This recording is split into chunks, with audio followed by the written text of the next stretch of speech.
Now I'll show you the same label creation flow with Shippo in play. Shippo has already been configured in this sandbox account.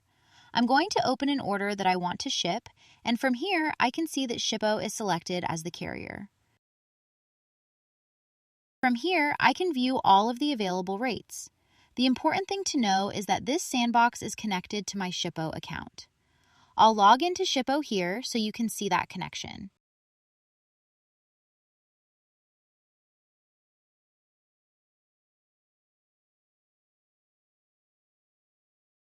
For this order, these are the available shipping methods. In my Shippo account, I have USPS and UPS configured, so the rates shown here are coming from those carrier settings.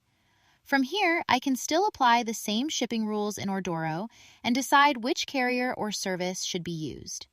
For this example, I'm going to ship the order using Ground Advantage. Now I'll click Create Label. At this point, Ordoro is hitting the Shippo endpoint and generating the label. I'm going to print the label, and I'll also include the pick list and packing list for this order. Since this is running through the sandbox, it is producing a sandbox label. Here you can see the Shippo label, the pick list, and the packing list.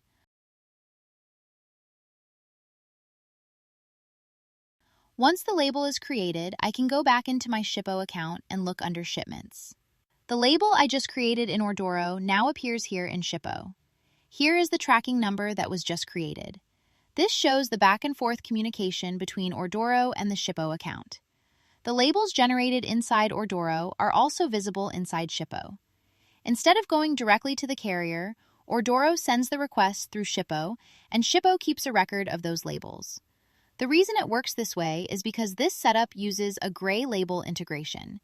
That means the customer has their own Shippo account, and Ordoro connects directly to that Shippo account to generate labels and return shipment details.